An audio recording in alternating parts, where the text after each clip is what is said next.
Caregivers, have you ever felt like nothing? I mean, nothing is going right? Well, cheer up and welcome to Dave the Caregiver's Caregiver radio program, where you'll learn how to avoid that dreaded thing called caregiver burnout and how to survive the grief process. You know, with roughly 100 million caregivers in the U.S. and Canada alone, that's about a third of the population. That means that everyone probably knows someone caring for a loved one.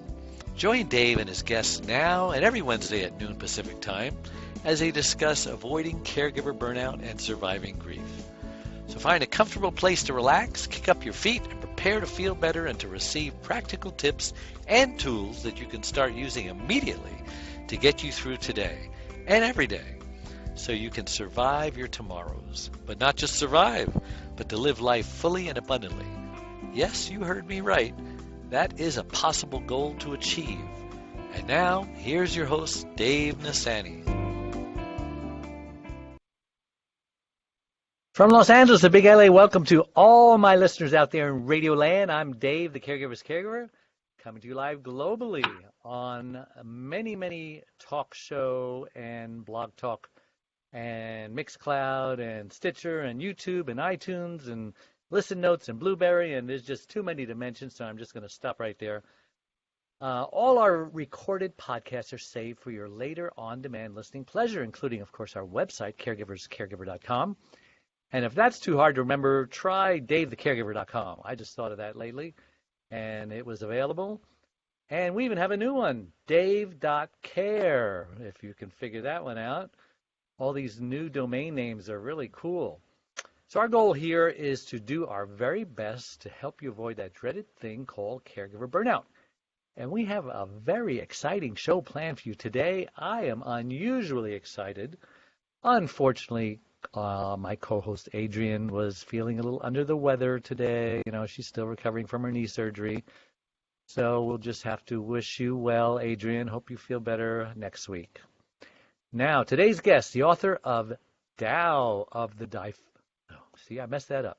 The author of Tao of the Defiant Woman, 5 Brazen Ways to Accept What You Must and Rebel Against the Rest. I like that. And its subsequent book for teen and preteen girls, Tao Girls Rule, Finding Balance, Staying Strong, Being Bold in a World of Challenges. Did I tell you? You will not want to miss this show. I'm your host, Dave Nassaney, as I said, and this show is caregivers of every single kind. The one thing we know about caregivers is that they are caring and selfless and sacrificial, and they have this tiny little problem that they're very prone to burnout because they tend to put everyone else's needs above their own. And that's why 30% actually die before their loved ones do, and 60% become hospitalized needing a caregiver of their own. Is that sad or what? Now, we can learn something from the airlines. They tell us in the event of an emergency, put your oxygen mask on first before you help your loved one with their mask. Hello? What an amazing metaphor for all of life. Take care of you first. Not out of selfishness, but out of survival. We also talk about grief and loss here and the devastating effects it can have on us. Anytime we suffer a loss, we go through a grief process. It could take days or weeks or months or years. Believe it or not, I know people who just seem like they're never going to get over it. And that's not a good thing. So if you feel like you're ready to move on with your grief, you're in the right place. Now, unfortunately, there's one way out of the grief process. You got to go through the grief process. There's no shortcuts. Can't go around it or over it or under it or trick it. Sorry, I just report the facts. So hopefully we can help you through your grief and your loss if, like I said, if you feel like you're stuck and you're ready to move on with life. Hey, I want to take this time to thank my last week's guest. And just a reminder that you can listen to that interview and all of our interviews right on our website, caregiverscaregiver.com or dave.care.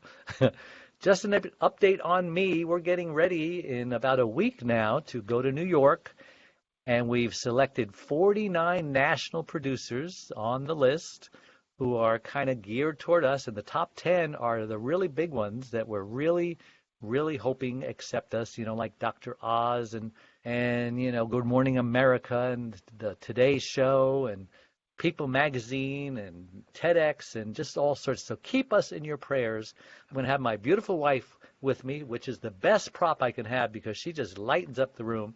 and she just makes me look good. So I just don't know how they can say no to her. Now, these national shows are harder to get on because they have the ability to just pick up the phone and bring on any movie star they want. Brad Pitt, Angelina Jolie, you name it. But I got a star of my own, and her name is Charlene. So I think it's going to be fine. God has brought us this far, and he's going to take us all the way. So, but enough of me. All right. Welcome to my big guest, CJ Golden. Welcome to the show, CJ. I'm so excited to have you on. Thank you. Thank you. Thank you. Thank you. God, yeah, the excitement is like, it's just coming right through the screen. I know, it just oozes out of my Oh, pores, and oozing, I oozing. guess that's why they keep putting me on television, because I'm entertaining and Yes, educational. And you got to be yes. both, because if you're one without the other, you're boring. If you're one without the other, you're just, bouncing off the walls, not saying anything. Yeah, But yeah. why don't you take a minute or two? I like to have my guests introduce themselves. I like to just ask you, like, who is CJ Golden and why was she put on this earth? There's a heavy one for you. That's heavy and that's interesting, and I'm ready with an answer for that. Go. Years ago, there was a movie. Oh my goodness, Meryl Streep and Charles something, and it was Defending Your Life. I love that movie. I loved that movie, and it taught me, folks who don't know it, um, ultimately, Charles Grodin discovers why he is on this earth. And I thought about that. And it was, so why am I here? What am I doing? I have my children, they have their children. I've come to realize that for some reason, I've been given the ability to motivate, to find the positive in life's Right. experiences, as with my women's and my girls' books, and now with my new book that details my job as caregiver to my husband 2 years ago when he had cancer-induced strokes, and we didn't think he was going to make it. That book, if I can plug it, Wow. is Of one course. petal at a time. One what? One petal at a time, because Joe is a long distance cyclist. And I once asked him, Ah, how do you do this? How do you get across the country on your bicycle? And he said, one pedal at a time. I'm a And it's bicyclist a also. I can relate. well, there you go. And it's a novice caregiver and her cyclist husband face their new normal with courage, Wow. tenacity, and abundant love. And I took those things, those principles that I learned in writing my two other books, and parlayed them into what I could do to be the best caregiver I was capable of being for Joe. Um, Really?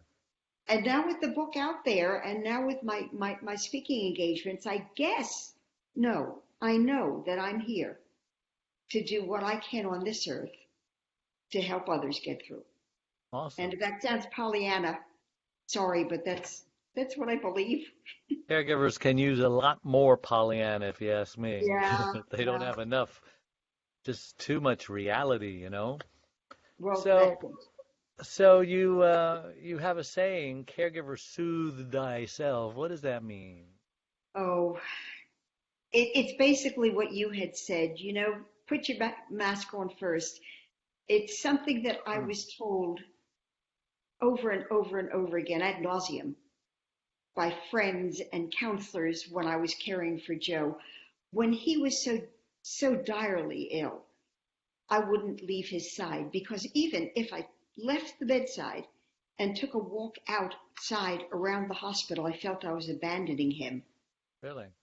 Well, yeah, but then a friend said, CJ, to abandon him would mean going off to Lake Como with George Clooney. Walking You didn't do outside you around didn't the do block that? is not. I thought about it. You can But think he's about married, he has kids. He's too young for me. Um, it.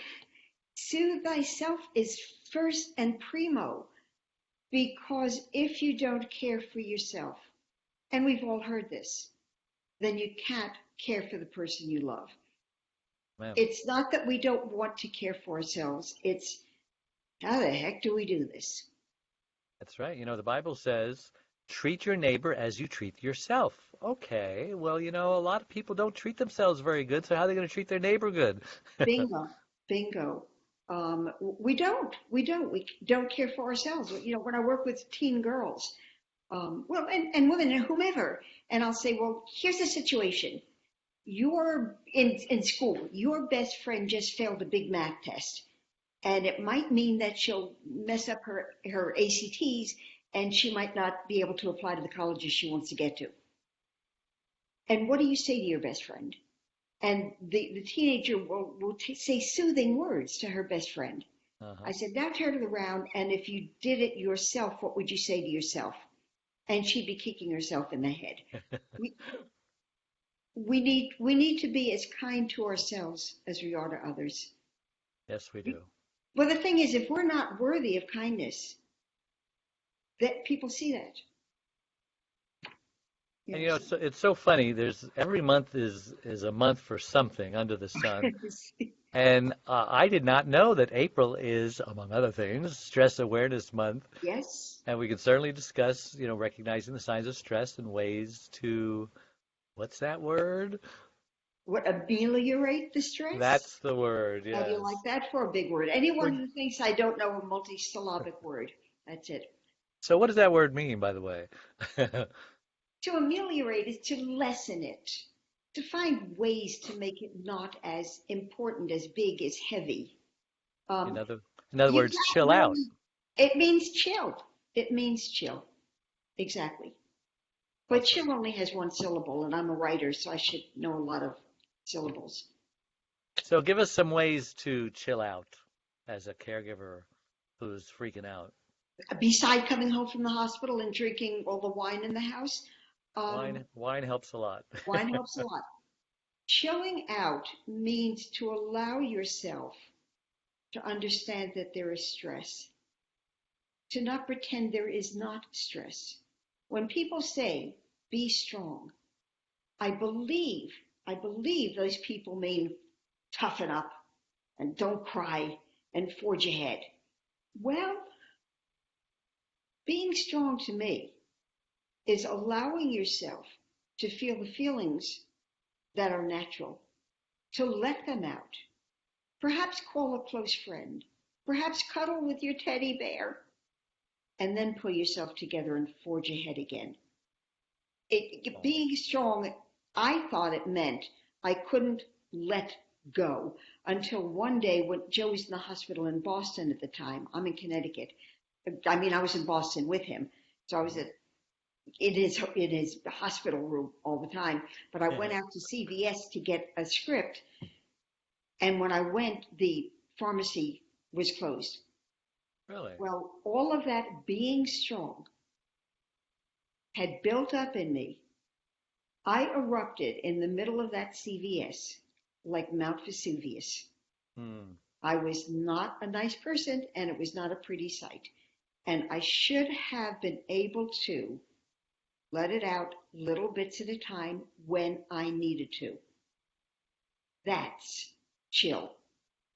Truly, it doesn't mean in the case of being a caregiver and worrying about someone you love, it doesn't mean it's saying that it's okay, it'll be fine.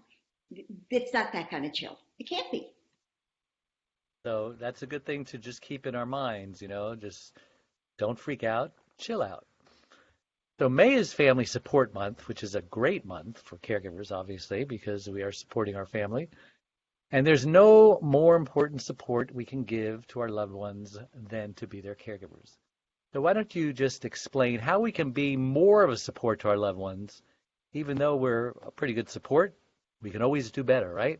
Without hurting ourselves. There was a book that says, when helping you hurts me, and we don't want to cross that line. Yeah.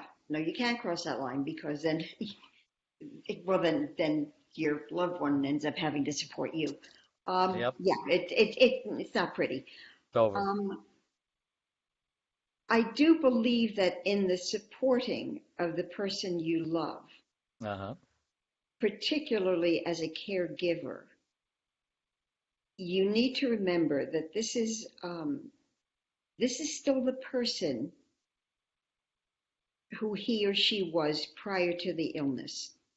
That's good This to is know. still your spouse, your lover, your partner, your mother, your child, albeit with different, possibly lesser abilities in different areas.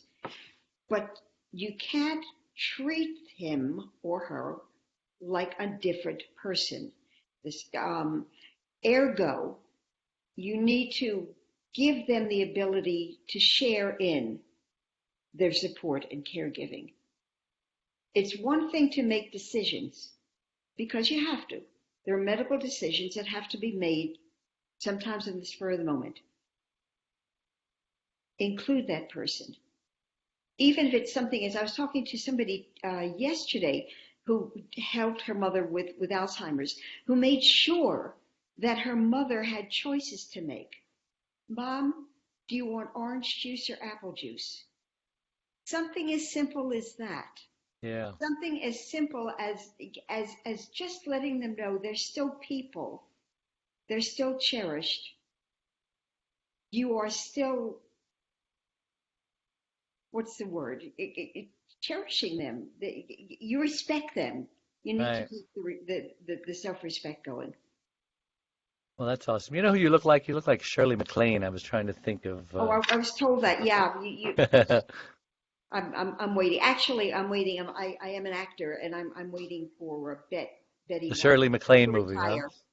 Pardon? The Shirley MacLaine movie, you can do it. Yeah, that's it exactly. I figure when Listen, Betty White retires. let's take a short break and Okay. we'll be right back and don't go away. Dave Nassaney, the Caregiver's Caregiver, has just released his 6th book entitled It's My Life Too. Reclaim your caregiver sanity by learning when to say yes and when to say no. It was specifically written for caregivers who know they should be putting their needs first, but just don't know how. Dave is the sole caregiver to his wife, Charlene, since 1996. He knows firsthand what caregivers are going through, because he is one.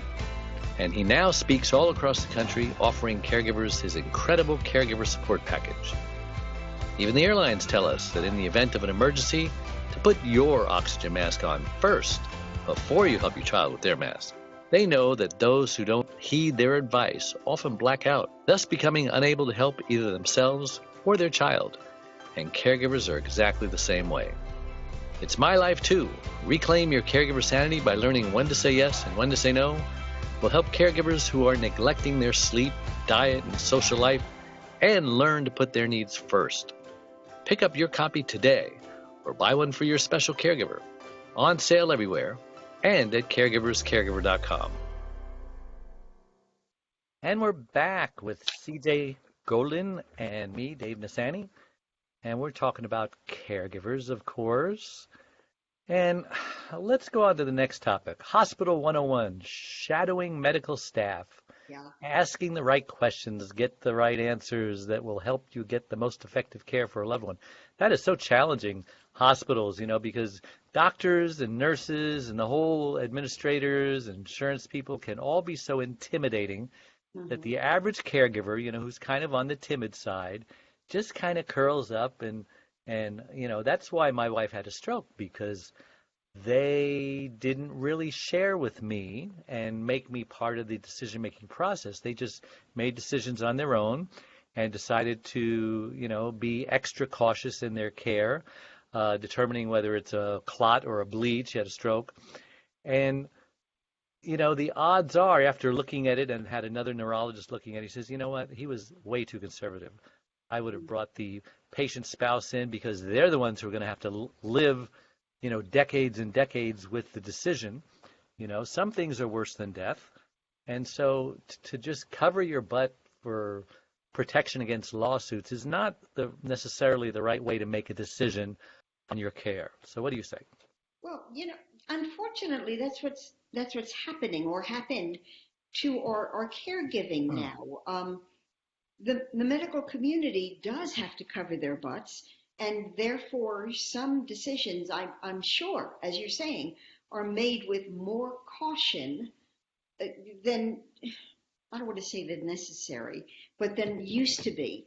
Well, But then gambling, again, mm, we should I should be able to decide how much risk I'm willing to take a gamble. You know, if you have stage 4 cancer and a medication hasn't yet been approved yet because, you know, there's a high risk that it may not work or it may kill you, but you know what, you're dying anyway.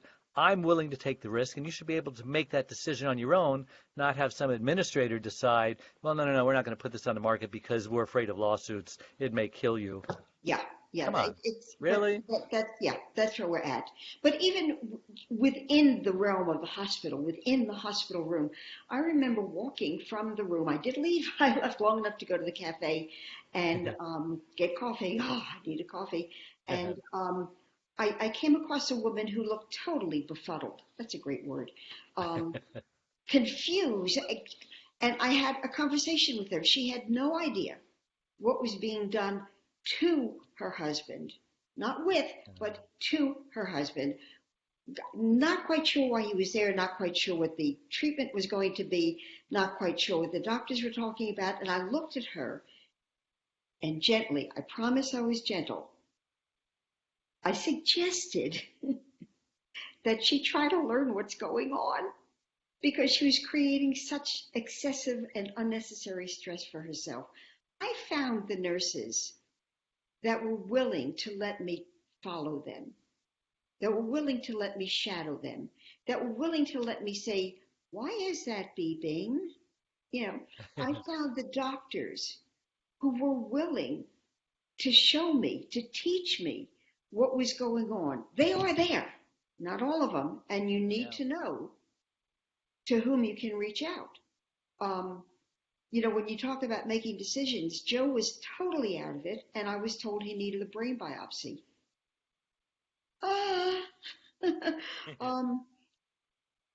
Of course I spoke to the doctors, but of course I spoke to other people in the field. Of course I spoke to family medicine, you know, people, physicians in our family. I gleaned as much information as I could to make the decision to go ahead with that. Happened to be on my birthday. The best birthday gift I ever got was that he made it through. And it's funny because when I wrote the book and Joe was reading it and said, I had a brain biopsy? Wasn't that dangerous? Yeah, I couldn't ask him.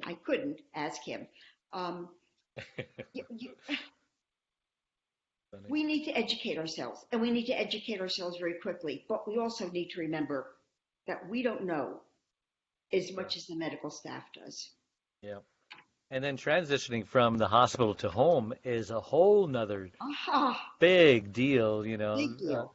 You have to do, you know, many times they'll just come out to say, well, can we see your house to see if it's safe for this person? You know, do you have guardrails? Do you have grab bars in the bathroom? Do you have ramps for the stairs and so on and so on?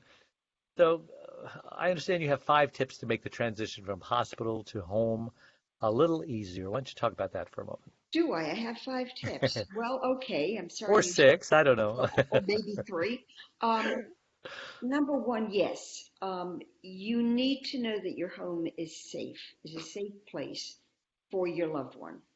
You need to allow that occupational therapist and the physical therapist to come in and make suggestions and then do the job that needs to be done. Mm-hmm.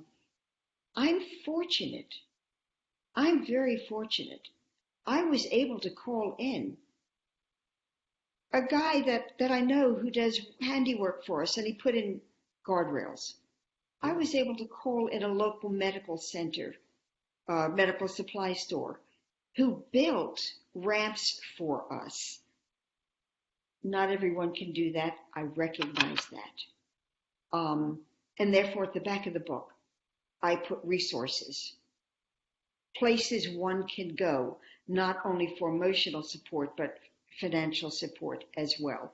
Right. If I could not have brought Joe home, I would have had to let him go to a facility, a step-down facility, which I knew would have been awful, awful, awful for him. I had to know that I was capable of caring for him. I had to learn about the feeding tube. I had to learn about the catheter, the Foley catheter. Wow, Um, you did all that, huh? I did all that. I had, Wow, not many people can. well, I had, you know what? I had to. Um, and the nurses that Where came in, there's a will, there's a way. bingo, bingo. Taoism, by the way, one of the principles of Taoism is Day, Te, and it says we are all unique in our abilities. And I had to recognize what abilities I had Hmm. and put them to use. And the abilities that I don't have, like I didn't sing to Joe, the abilities that I don't have, I had to turn to others for help. So yes, you need to be prepared. You need to listen to those. You need to be ready to and willing to ask for help. You need to be willing to put in, wow, the time and energy Yeah. that go into helping a person.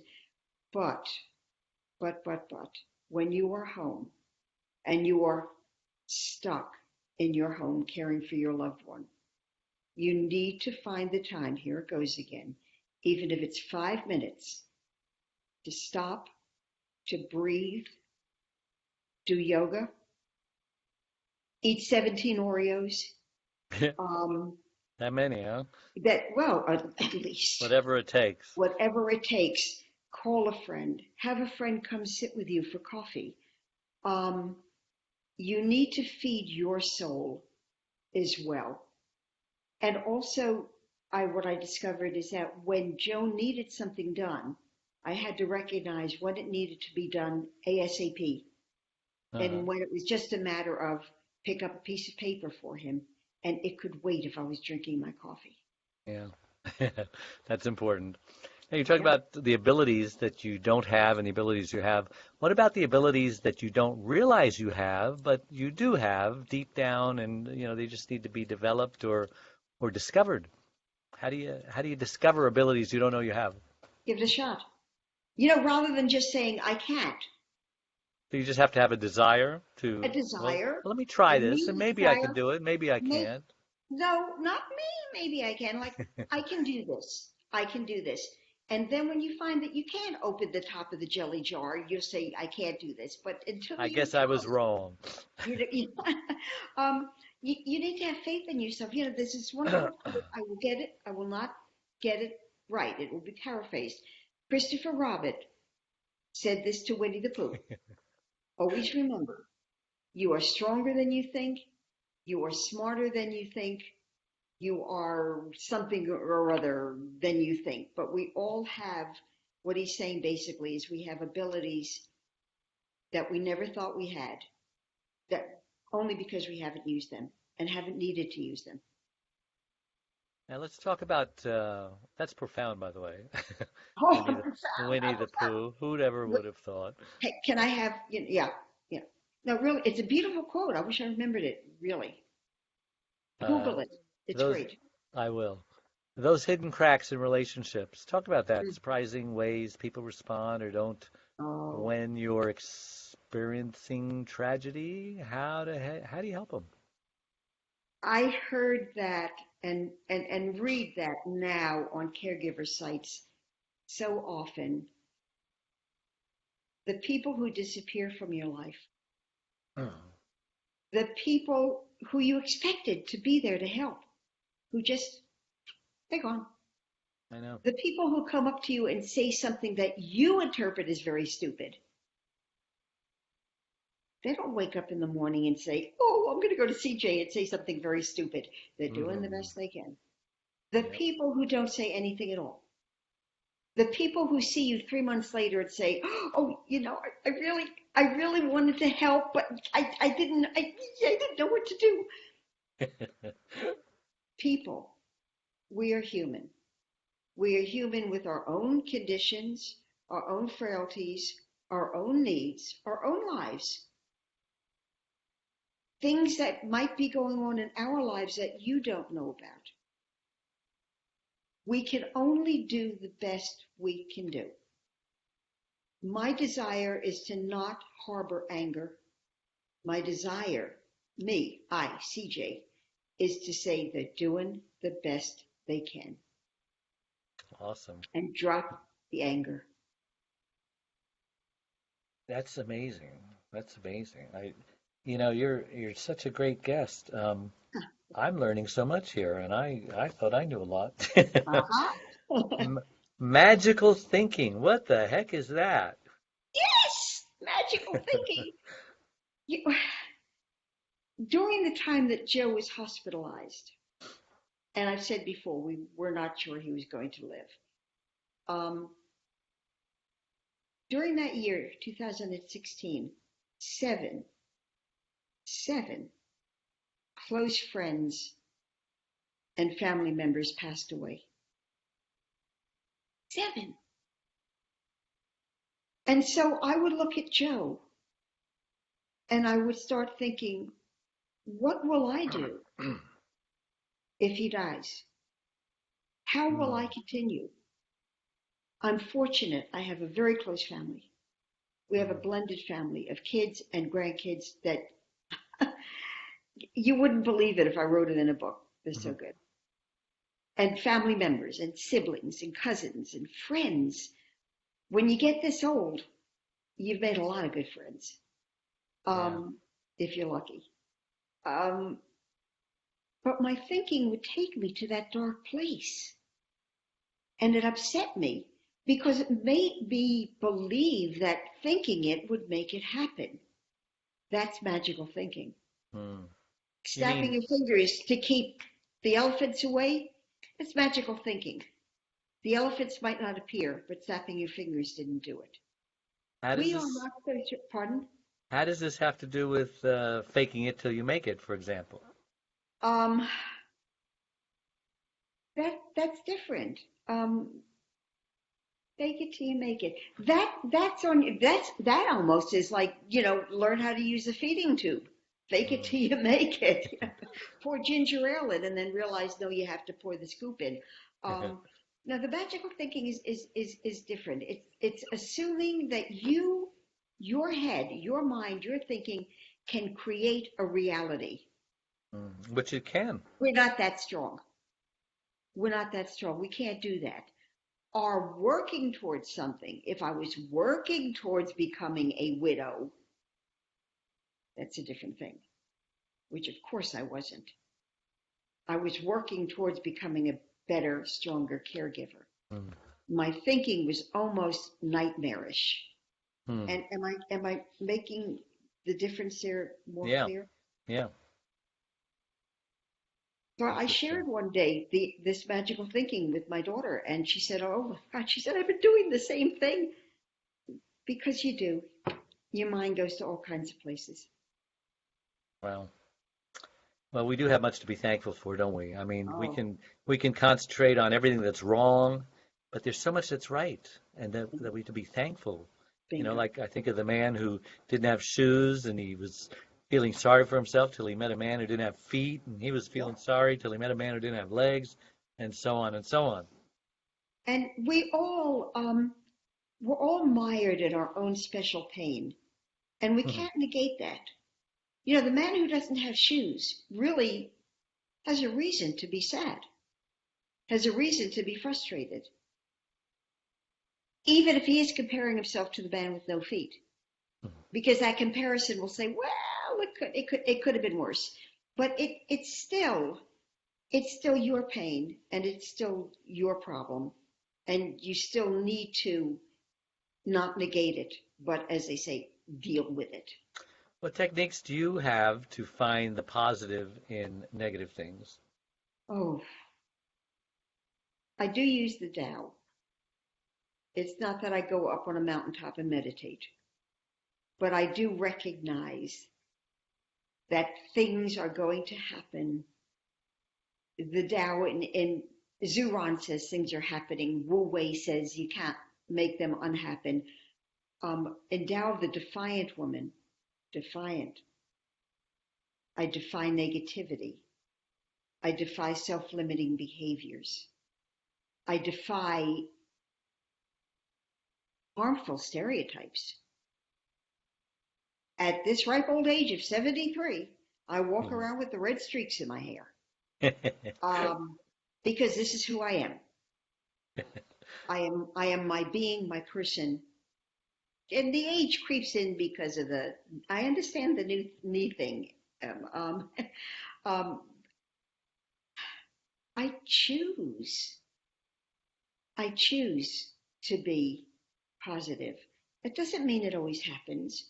When my book, One Petal at a Time, was first released about 2.5 months ago, and it didn't become a New York Times bestseller right off the top, I was frustrated like no end, and I was unhappy, and I was even to the point of angry at some points.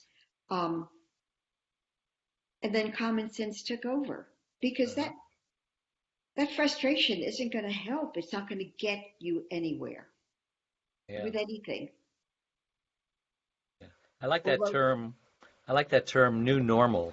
Oh, you know, because here I am living my life with a wife who is not the way she was, and I can concentrate. A lot of people feel sorry for me. Oh, that poor guy, his wife can't talk, she can't walk, and who knows what else she can't do. And I just look at it, what problems, This is my new normal. We're fine. We still laugh. We still do everything we did before, almost. But, things change. And so how do you handle new normals? You got a formula? As you're saying, you do things together. You're going to go to New York together. You're going to show, she's gorgeous. Joe and I do things together. He's busy planning all kinds of trips and going here and there. Not necessarily that I want to. Oh, maybe he'll be watching this. But I want to because I want to do things that excite him. And he wants to do things that excite me. And we are still a couple. That's important.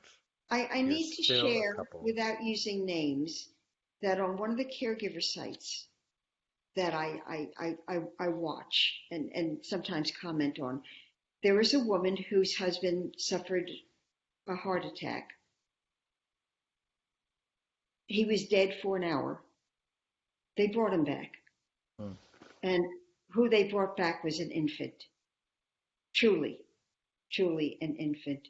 And her comment was, God took her husband, but brought her a 6-foot-tall infant to care for. Yes. That's facing a new normal. That is such an extreme that when I heard that just, that just hit me like crazy. Yeah, that's a new normal. Yeah. But I know it becomes normal. Everything we do in life is a new normal. Yeah. I had back surgery. I now have a brace on my left leg. It's my new normal. It is what it is.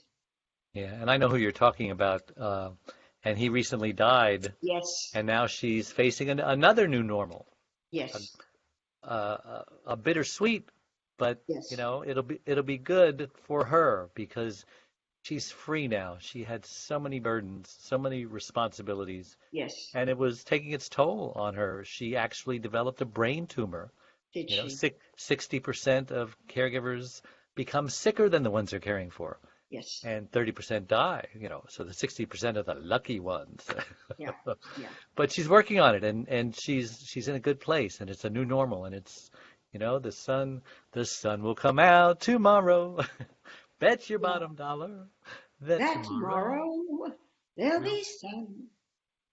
We just sing the rest of you said you couldn't sing. Well, we'll do that. Wait, I'll get my banjo and guitar. But that's something else too, by the way. If you're stuck in the house, and remember I said, do yoga or whatever, learn something. Yep. Something new. Learn something. I learned to play the guitar. I'm picking the piano up again. I haven't done it since I was 12, and I've learned 3 new songs. Whoa. I'm impressing people. I'm impressing myself. We got a gig together. I'll have to come to New York. I'm not far from the city. Oh, really? Yeah. Well, Adrian and I were going to hook up. Maybe we can all hook up together. Oh, wow. Yeah. I What, love you it. live in Manhattan? No, well, I'm in Connecticut. Oh, how far a drive is that? An hour and a half. That's a commitment. Not really. Listen, let's take another break. They just kind Okay. of creep up on us, don't they? So don't go away. We will be right back. Anytime we suffer loss, we grieve. And a lot of people don't realize what even the grief process is. But it could be 5 to 7 steps ranging from denial, I don't believe this is happening, anger, oh my gosh, I'm so upset this is happening, to a form of bargaining, how can I get out of this, to depression, which is a very serious thing because that often leads to suicide. And then finally, after you realize you have no more control over your situation and you're totally okay with the new normal that it brings, that wonderful, wonderful place called acceptance.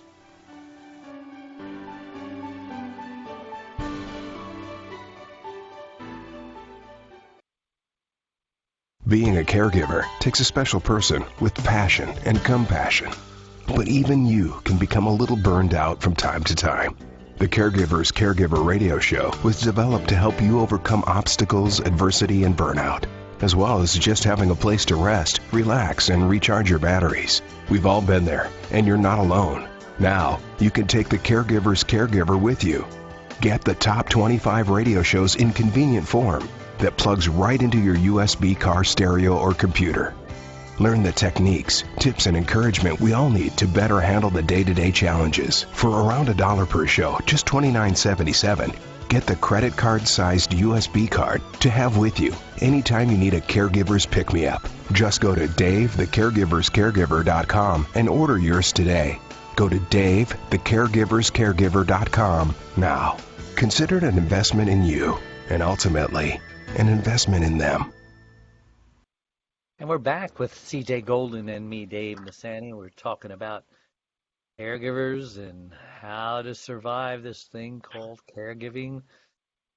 So let's talk about your book and the one petal at a time thing and the steps to go through debilitating illnesses, recovery process. I mean, how big is the book? How many pages? How many chapters? It's I don't know that other than ameliorate. I don't know many long words. It's maybe 150 pages. The Okay, so book, there's a lot in there. well, the book, the meat of the book is the emails that I sent out to family members and friends to keep them updated on a daily basis. Now They're that is actually in there. You wrote. they're in that that is how I share Wow. Joe's story. It's immediate. It's Mm. filled with the honesty of my feelings. Prior to each group of emails, I've highlighted something that Joe had done on his bicycle, one pedal at a time, just the year before. What is that?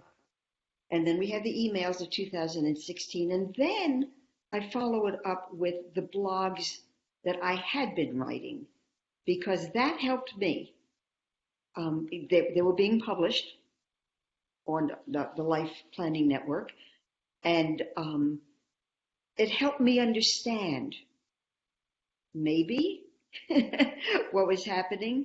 It helped me understand what I didn't understand. It helped me get through.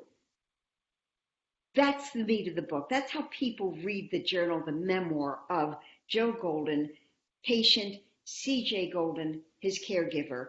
And it's bookended with the chapters of part 1 and chapters of part 3 with who we are, who we were then, what our relationship is, how Mm-hmm. we blend, how we meld, why we are a loving couple, and at the end, who we are now.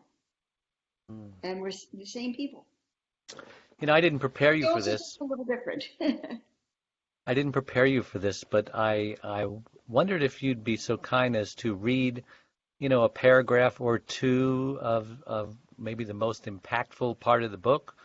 I understand if you need to like gather your thoughts and say, oh, what part would that be? Well, I need Do to you have it gather. there in front of you? No, I need to gather the book, but I can. If you will sing to everyone, I will be back in a nanosecond. Have your favorite paragraph somewhere, or just say, oh, I just love that. Yeah.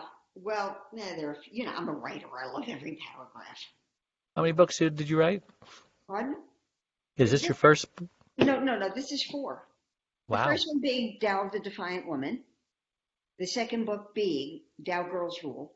And then Uh-huh. there was a book in there about a gentleman that I had met who had a near-death experience. Mm.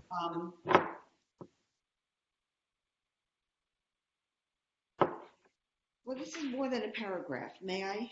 Yeah. Don't bemoan the adventures in which you might no longer be able to engage. Instead, be thankful they were once yours to enjoy. Mm. And now I'm facing a time of uncertainty as Joe continues to gain in strength and ability. My future is not as well defined as I once believed it to be. I now know I can take nothing for granted, not personally nor globally. I too need to keep my balance, as Joe does. I need to work through the trepidation and remain determined that the future will be all right, as long as I remain confident and strong in body and spirit. We all do. Joe and I must hold on to the lessons we've learned as he continues to regain his former abilities. That lesson is we are not alone in this uncertain world, and we need to find others who will support us in our aspirations and endeavors.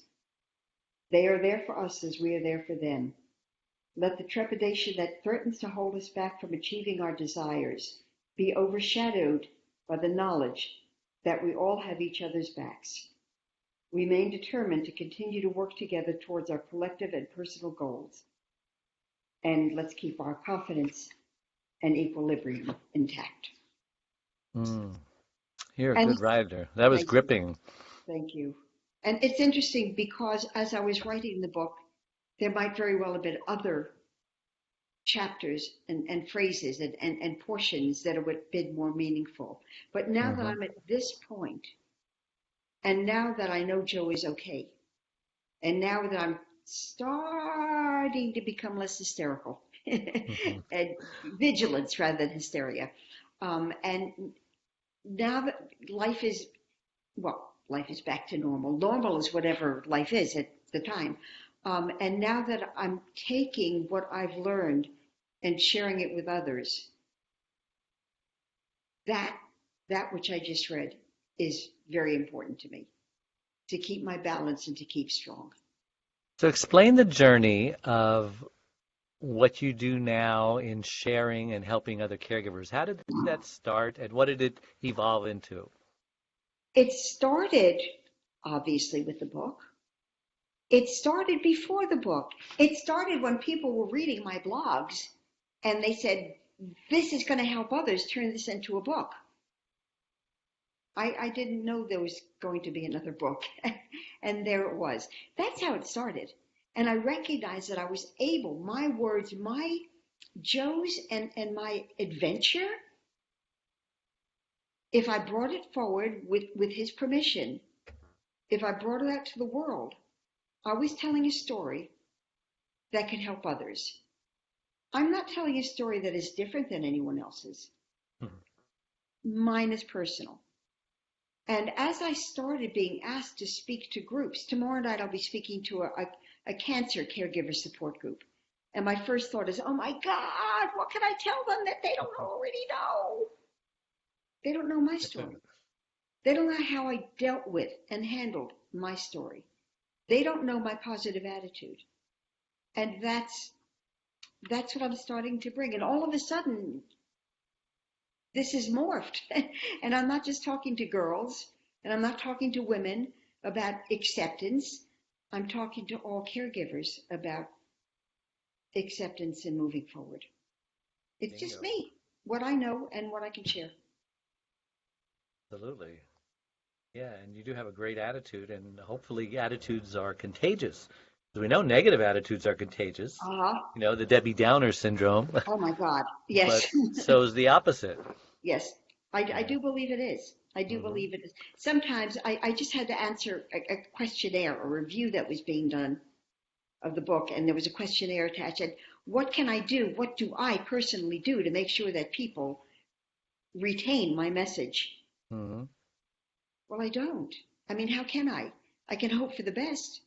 Yeah. They can call me or email me or whatever, but I can't keep going back and pounding people on the head. I have to hope that there's a group of people together who hear my words, who Yeah. find something positive in them, and then cheer each other on. How long have you been blogging, and how often do you blog? Less often now. I blog now for a site for women uh, over 40. It's at 45. That's my women's stuff. I blog for several caregiving sites. I blog for Adrian's site. Um, I don't have quite as much time to write now as I wanted. It's more the speaking. Hmm. How many And speaking gigs have you been on so far? with this book, I all of a sudden I have 7 or 8 lined Wow. up. Some in I just I was just given they called me and it's an award for the family caregiver of the year. Um, Wow. I'm one of 5, one of the websites, and so the conference is in Chicago. So yeah, Oh, now all of a sudden I have a gig set up in Chicago. Denise Um, Brown. Did you win that, or are you a Denise, candidate? yes, it's Denise. I'm one of the 5. You won. Yes, Congratulations. I saw the so ballot. yeah, so there. Everybody is so worthy, and Joe is the one who nominated me. So when I'm out Are there you with going Denise, are you going to I'm going Chicago? to go. Yes, but I also have a sister-in-law in Chicago who is contacting her local synagogue, big synagogue, lots of people, to set up a speaking engagement for me. Awesome. I'm Well, of speaking course at you should. Spalding Yes. Rehab Center where Joe did his rehab in Boston. I will be speaking in the fall, most likely at Danbury Hospital where Joe had one of his hospitalizations. Um, all of a sudden, people are finding So, me. did you say your book is a New York Times bestseller? Is that what I No, heard you say? no. I thought I But heard we're you going say to that. work on that, aren't we, Dave? Yes, me too. No. Yeah, there we go. No, But it must be an Amazon bestseller, I would think. it's doing well on Amazon. It's Good. Barnes and Noble. It's also because Ingram has it. Yeah. Any brick and mortar. If somebody dislikes going into Yeah. a to Amazon, they can go to a brick and mortar bookstore and order it. Have you done any book signings yet? I have one coming up. I did a book signing at the book launch Hmm. here in my hometown, but I kind of avoided the book signings this time.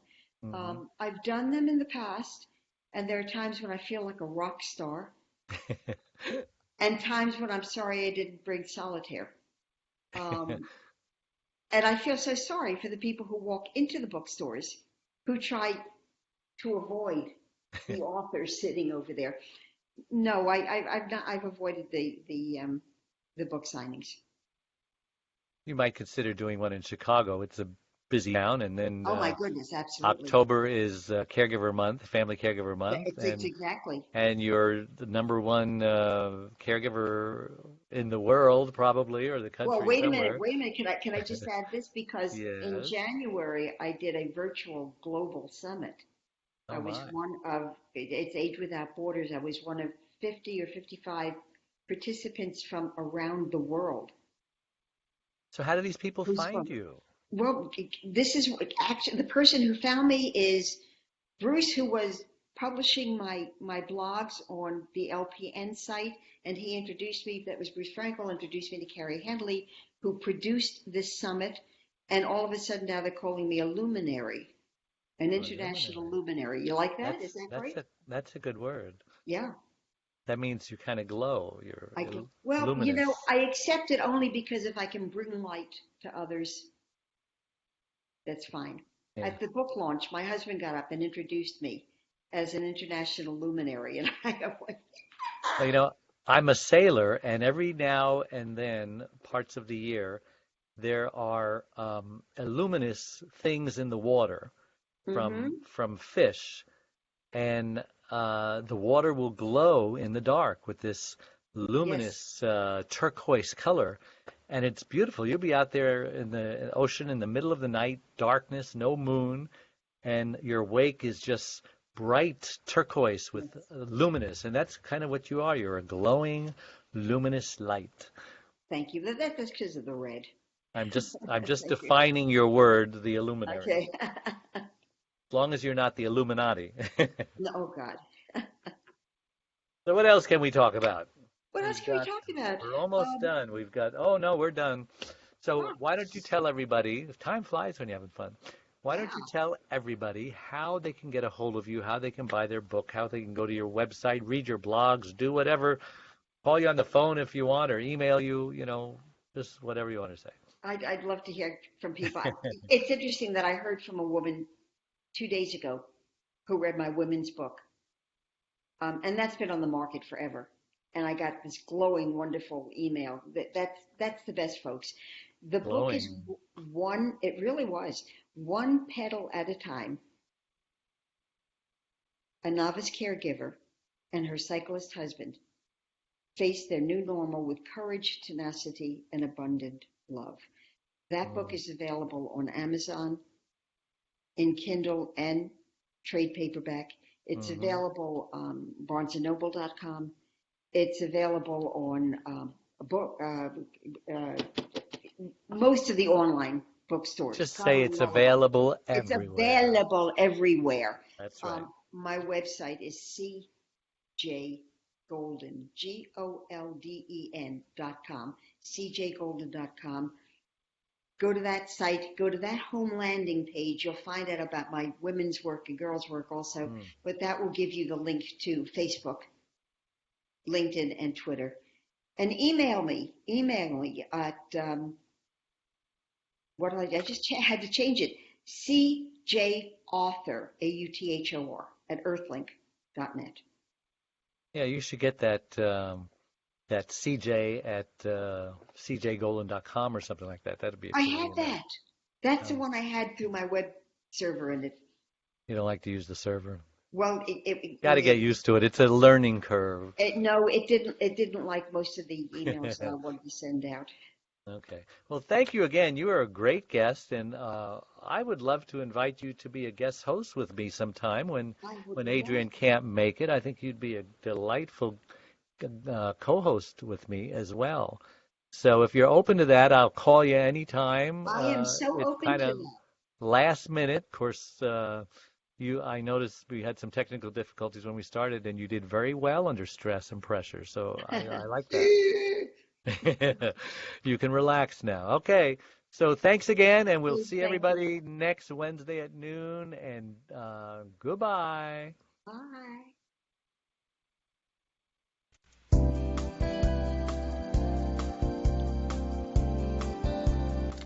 Thank you for joining Dave, the Caregiver's Caregiver radio show.